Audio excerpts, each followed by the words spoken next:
Hammaga assalomu alaykum aziz do'stlar, YouTube kanaliga xush kelibsizlar. Bugun bizning YouTube kanaliga birinchi videomiz bo'ladi. Hammaga xush kelibsizlar deymiz. Va bizning bugungi obzorimizda zakaz asosida va sotuvda mavjud bo'lgan Kawasaki ZX-6R bo'ladi. Bu original yaponskiy moto bo'ladi. Buni originalni kubi 636 kub bo'ladi. Bugungi obzorimizda xudo xolasa sizlar bilan mana shu mototsikl obzor qilamiz. Bu narsa sotuvda ham hozir bor va sizlarga buni zakazga ham olib kelib bera olamiz. Zakazga olib kelib berish uchun pastda nomerni qoldiramiz va lichkalar qoldiramiz. O'sha asosda murojaat qilishingiz mumkin va Telegram kanalidan kataloglarimiz bor. Bugungi obzorimizda sizlarga texnik xususiyatlarini tushuntirib beradilar. Hojatbar akamiz bo'ladi. Xo'p, bu yaponskiy mototsikl bo'ladi. Dvigatel quvvati 636 kub bo'ladi. Bunda 130 ta ot kuchi bor. Buni bak sig'imi 17 litr bo'ladi. Bunda 3 xil rejim bor: sport, eco, normal. Xususiyatlarga keladigan bo'lsak, bu sport bike bo'ladi. Buni maksimal tezligi 285 km/s bo'ladi.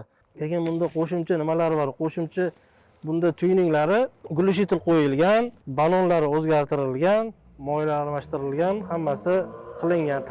Haydashga tayyor mototsikl. Ko'rishda bitta bilosi bo'ladi. Uncha mashinani choyini olib qo'yadi, ichirib ham qo'ya olishga. O'zi meni qiziqtirayotgani bunga qanaqa tormozlar qo'yilgan? Bunga o'zini Nijin degan bunda aylantirsa bo'ladimi? O'zini zavodskoy tormozli sistemalari qo'yilgan. Kawasaki zavodniki bu. Kawasaki zavod. Bunda ikkita tormoznoy diska bor. Bunda ABS sistemasi ham bor. Mana ko'rib turganingizdek, ABS sistemalari ham bor. Orqada ham bor ABS. Orqada ham bor. Demak, oldi orqa ABS. ABS, oldi orqa ABS bo'ladi. Bemalol oldidan nimadir chiqib qolsa, sirazi to'xtash imkoniyati bor.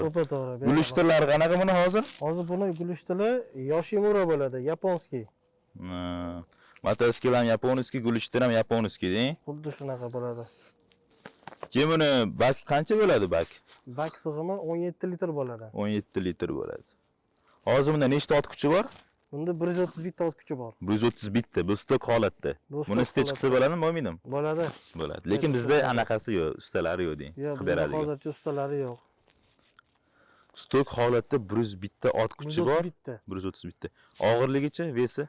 Og'irligi buni 175 kilo. 175 kilo. O'zingiz qancha tezlikka chiqasiz maksimalni shaharda? Endi to'g'ri 60 dan oshmaysizlar? Shaharda 60 dan oshmaymiz endi. Endi-da.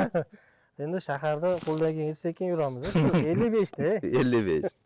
55 qavishida necha bo'tdi shunda? 170, 180, 200. 180 da. Yaxshi.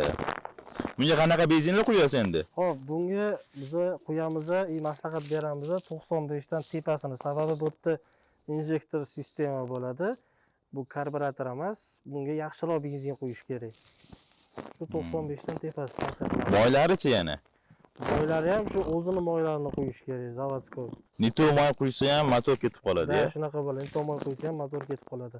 Taqillatadi, ichida klavishlar aylanib ketib qoladi. Treshini berib, qo'shilib sindirib yuboradi. O'z, yana bitta sizlarga qisqacha eslatib o'tamiz. Bu narsa novichoklarga umuman maslahat berilmaydi. Ya'ni yangi boshlayotganlar uchun bu narsani umuman olishni maslahat bermayman. Buni olishinglar to'g'ri, kimlarga sotyapti hozir ko'pchilik odam yo mayib bo'lyapti yoki banitsada yotibdi. Polibon buni olgandan keyin nimadir masala muammo bo'ladi. Sizlarga maslahat beraman, boshida o'rganish uchun novichoklarga 200 kubdan boshlashinglarni maslahat beraman. Juda ham razgorlar tez, bu original moto. Oldinglardan nimadir chiqib qolsa, siraz urlasizlar, birinchidan sizlarga jismoniy soliqlar ketadi. Ikkinchi tomondan bu narsa o'zi replika bo'lganda narsalar arzon bo'lardi. Bu original bo'lgan shu narsalar qimmat, bu zakaz asosida keladi. Shuning uchun buni opiti bor, 400 kublardan chiqqan, kattaroq kubga o'tmoqchi bo'lganlarga maslahat beramiz. Va albatta, buni narxini biz pastda yozib qoldiramiz yoki o'zingizlar buni qancha deb narxini belgilagan bo'lardinglar, o'zingizlarning fikrlaringizni kommentariyga yozib qoldiringlar. Endi xudo xolasa bizning YouTube kanalimizda har doim yangi videolarni olib chiqamiz, har xil motolarni, obzorlarni bizning YouTube kanalida ko'rsatadi, aynan Moto Bozor uz kanalida. Ko'proq videolarni ko'rish uchun va kanalimiz kengayishi uchun bizga obuna bo'ling. Sizlarga kattakon rahmat. Bugungi obzorimizda Kawasaki 600 kubli moto bo'ldi. Hammaga rahmat.